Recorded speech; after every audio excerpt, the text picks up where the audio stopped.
Sourate 65, At-Talaq, la répudiation.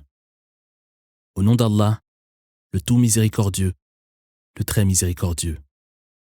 Prophète, que celui d'entre vous qui décide de répudier son épouse le fasse au moment prescrit, qui marquera le début du délai de viduité, dont vous compterez précisément les jours. Craignez Allah votre Seigneur.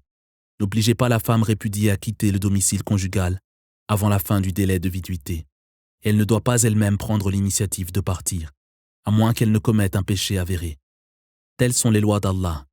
Or quiconque transgresse les lois d'Allah s'est montré injuste envers lui-même. Qui sait, il se peut qu'Allah fasse naître entre vous de nouveaux sentiments.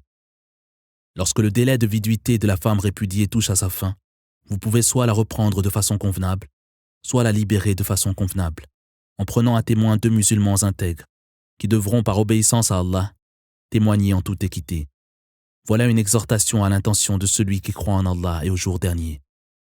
Allah ménagera toujours une heureuse issue à celui qui le craint et pourvoira de la manière la plus inattendue à ses besoins.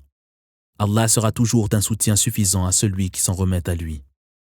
Allah, qui a assigné une mesure et un terme à toute chose, exécute toujours ses décrets.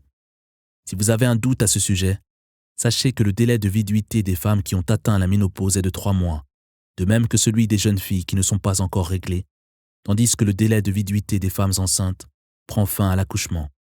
Allah facilite toujours les choses à ceux qui le craignent. Telles sont les prescriptions d'Allah, qui vous sont ainsi révélées.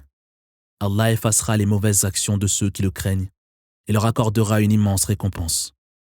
Hébergez dans vos foyers et selon vos moyens les femmes que vous avez répudiées, sans chercher à leur nuire, pour leur rendre leur séjour insupportable. Si elles sont enceintes, subvenez à leurs besoins jusqu'à l'accouchement. Et si elles allaitent vos enfants, versez-leur une pension, fixée d'un commun accord et conforme à l'usage. Si vous ne parvenez pas à vous entendre, que l'allaitement soit confié à une nourrice. L'homme aisé versera une pension selon ses richesses, et l'homme de modeste condition, selon les moyens qu'Allah a mis à sa disposition. Allah n'impose à nul homme une charge excédant les moyens qu'il lui a accordés. Allah fera succéder l'aisance à la difficulté. Que de cités ont transgressé les ordres de leur Seigneur et de ses messagers. Nous avons alors sévèrement châtié leurs habitants, en leur infligeant d'affreux tourments. Ces derniers ont subi les conséquences amères de leur conduite et un sort funeste. En outre, Allah leur a préparé un terrible châtiment dans l'au-delà. Craignez donc Allah, vous croyants qui êtes doués de raison.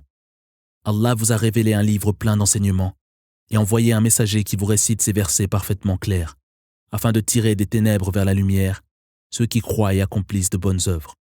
Ceux-ci seront admis par le Seigneur dans des jardins traversés de rivières, où ils seront à jamais comblés de ses faveurs. Allah est celui qui a créé 7 cieux et autant de terres, entre lesquels descendent ses commandements. Vous saurez ainsi que le pouvoir d'Allah est absolu et que sa science embrasse toutes choses.